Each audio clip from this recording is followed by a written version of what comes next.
আসসালামু আলাইকুম ফ্রেন্ডস, কেমন আছেন সবাই? আজকের ভিডিওতে আমরা ইউরোপের একটি শেনজেন কান্ট্রি নিয়ে কথা বলবো, আর দেশটা হচ্ছে হাঙ্গেরি।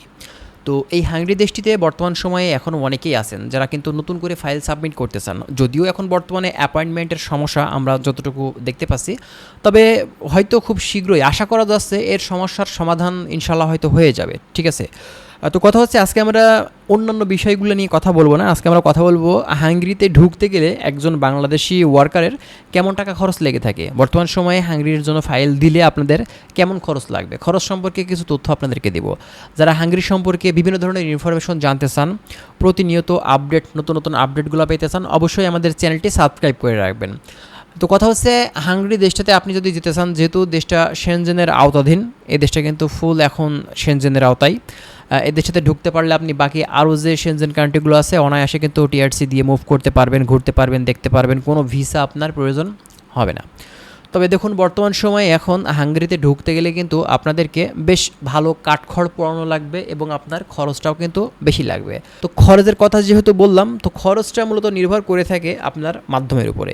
এটা হতে পারে আপনার নিজের কোনো মাধ্যম, হতে পারে এটা আপনার কোনো স্থানীয় দালাল, ব্রোকার বা কোনো এজেন্সি। ঠিক আছে, তো হাঙ্গেরির খরচের ব্যাপারটা সম্পূর্ণটাই আসলে মাধ্যমের উপরে নির্ভর করে। আপনার যদি নিজের কোনো মাধ্যম হয়ে থাকে, এক্ষেত্রে কিন্তু আপনি দেখা যাবে যে 10 লক্ষ টাকার নিচে আপনি যেতে পারবেন। আর যদি আপনার নিজের কোনো মাধ্যম না হয়, দেখা যাচ্ছে কোনো স্থানীয় দালাল, ব্রোকারের মাধ্যম দিয়ে যান, এক্ষেত্রে আপনার প্রায় 13 থেকে 15 লক্ষ টাকা পর্যন্ত কিন্তু নিতে পারে। আর যদি আপনি কোনো রিক্রুটিং এজেন্সি বা ভালো এজেন্সির মাধ্যম দিয়ে ট্রাই করেন, এক্ষেত্রে কিন্তু দেখা যাবে যে কিছুটা খরচ কম লাগতে পারে, 1-1 লক্ষ টাকা। ঠিক আছে, তো বর্তমান সময়ে এখন হাঙ্গেরির যে পরিস্থিতি, অ্যাপয়েন্টমেন্টের কিন্তু বর্তমান সময়ে একটু সমস্যা হচ্ছে। তো নতুন করে যদি আপনারা ফাইল দিতে চান হাঙ্গেরির জন্য, আমি বলবো যে আপাতত এখন না দেওয়াটাই উচিত।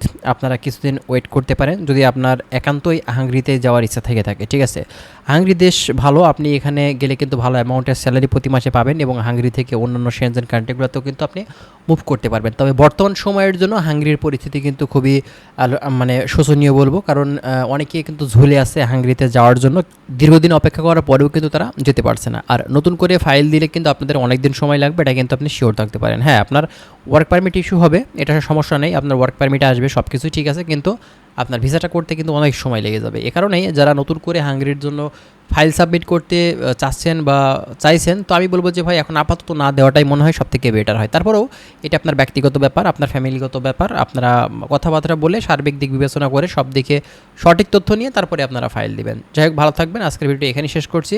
যদি হাঙ্গেরি সম্পর্কে আপনাদের আরও বিস্তারিত জানতে হয়, অনেক কিছু ধরনের তথ্য আমাদের কাছে জানতে চান, কমেন্ট করবেন। আর অবশ্যই কাইন্ডলি একটু কষ্ট করে আমাদের চ্যানেলটা সাবস্ক্রাইব করে দিবেন, তাহলে আমরা নেক্সট টাইমে চেষ্টা করবো হাঙ্গেরি সম্পর্কে পুনরায় নতুন কোনো আপডেট আসলে সেগুলো আপনাদের মাঝে শেয়ার করার। তো ভালো থাকবেন, আল্লাহ হাফেজ।